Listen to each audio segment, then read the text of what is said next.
Pour savoir ce qu'il y a à comprendre, Mario Dumont. Le problème n'est pas là. Francis Gosselin. Ça sonne comme une arnaque. J'ai-tu une bonne logique, moi, là? Mario Dumont. Dis pas que c'est pour faire plus d'argent. La rencontre. Gosselin. Dumont. Bonjour, Francis. Salut Mario. Cette blague de M. Trump aura fait réagir tout le monde. Le Canada, potentiel 51e État américain.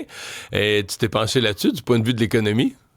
Oui, évidemment, c'est très intéressant parce qu'avec une population de un peu plus de 40 millions d'habitants, là, c'est sûr que le Canada serait un poids démographique important dans l'Union américaine. Donc, le deuxième État après la Californie. Hein. Les gens le savent peut-être pas, mais la Californie comme État, c'est plus gros en économie et en population que le Canada.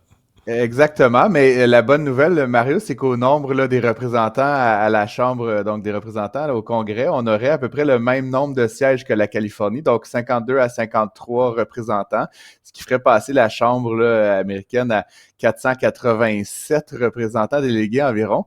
Donc, on aurait vraiment un gros pouvoir. Puis si on se fie un peu aux résultats, évidemment, démocratiques du côté de la Californie, il y a des raisons de croire que peut-être ça donnerait un peu un avantage aux démocrates. Là. Je ne sais pas si tu as suivi un peu l'affaire, mais M. Trump a même proposé de peut-être scinder le 51e État en deux. Donc, il y aurait un État plus républicain, là, côté Alberta, Saskatchewan. Ouais, un État de l'Ouest républicain, puis un État de l'Est démocrate. Et donc, évidemment, tout ça nous permettrait d'éviter là, les tarifs douaniers de 25% dont il a été question là, depuis quelques jours, là, depuis ce fameux post là, de M. Trump sur Qu'est-ce qui arriverait? Nos taux d'impôt baisseraient un petit peu? Nos taux d'impôt baisseraient énormément et surtout, Mario, l'impôt sur les sociétés. Là, donc, c'est là où il y a vraiment, là, pour l'entrepreneuriat, pour les gens là, qui se lancent en affaires, pour les grandes entreprises également, il y aurait un avantage immédiat. Tu peux imaginer que le TSX montrait là, en flèche au lendemain de l'annonce là, que ce mariage-là se consommerait. Par contre, évidemment, c'est sûr que là, il va falloir expliquer à Geneviève Biron là, que Santé Québec, là, puis ça aura peut-être plus vraiment d'utilité là, dans le nouveau régime. C'est sûr que du côté là, des systèmes sociaux, il y aurait là, une tension assez évidente entre le système à l'américaine. Oui, voilà.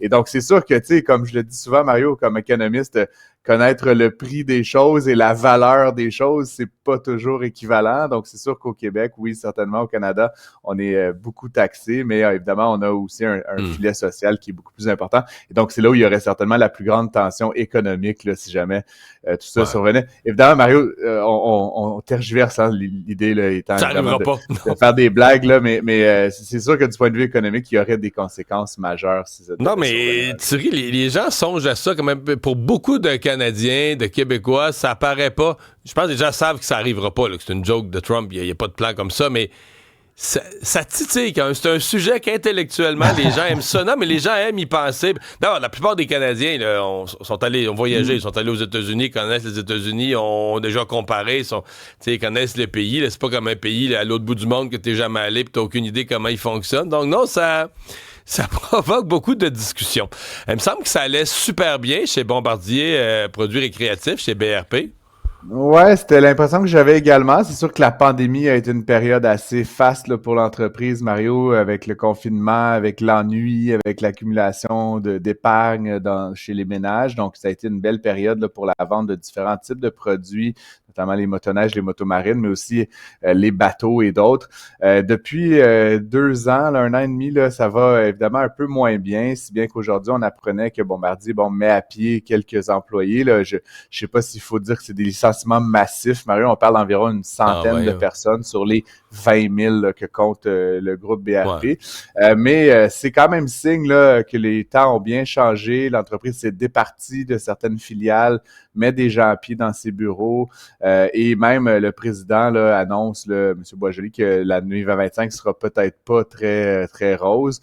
Donc, c'est sûr que pour, comment dire, c'est un peu un héritage là, culturel presque, là, qui s'appelait jadis Bombardier, qui est devenu BRP maintenant, Mario, mais un peu une situation, là, comment dire, inquiétante, là, évidemment, autant pour nous comme Québécois dans l'ensemble que pour les gens qui y travaillent. L'entreprise, pour l'instant, là, depuis l'annonce hier, Mario, là, n'a pas vraiment varié là, sur les marchés boursiers. Je pense qu'on pense que cette correction-là était nécessaire. Ouais. Mais corrige-moi, c'est une action, mettons que tu as l'action de BRP dans les 5 dernières années, ça va très, très bien, là. C'est une action qui a pris beaucoup de valeur, non? Pas tant, non, Pas tant Mario. que ça, Il y a 5 ans, là, l'action se transigeait autour de 55-60 $, puis tu vas être à 70 ce matin, donc il n'y a OK, pas... donc elle a c'est rebaissé beaucoup, bien, parce que là, mais l'année passée, où il y a 6 mois, elle était à 100, mettons. Elle est allée revirer beaucoup plus haut que ça, là.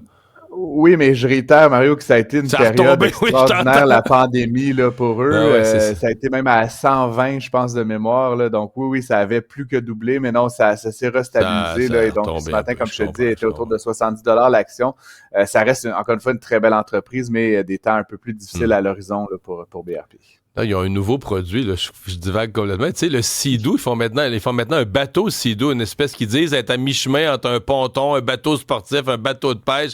Il y en a quelques-uns sur mon lac, là. C'est assez beau. Le design, là, puis les couleurs, tout ça, c'est vraiment très, très, Ouais, très flash. voyons, le Sea-Doo, comment ils appellent? Switch, je pense, Ah, je pense que c'est ça. nom Je du pense que c'est produit. là. Et ouais, assez abordable comme produit, d'ailleurs. Assez abordable, un petit peu cher. Mais raisonnablement cher. Ça dépend à quoi tu compares. Si tu compares au yacht de Jeff Bezos, mettons que Oui, c'est c'est comme un vraiment, bateau. c'est donné, oui. C'est un bateau d'entrée Que tu veux de gamme. nous... Bon, disons, là, à l'écran, notre ami Jean-François Voilà, Évite, pour c'est le ceux qui nous piton, on le regardent, voit à ouais, l'écran. effectivement. Ouais. Hey, Pas 30 000 le gouvernement fédéral qui se lance dans le balado, c'est quoi qui se passe, là?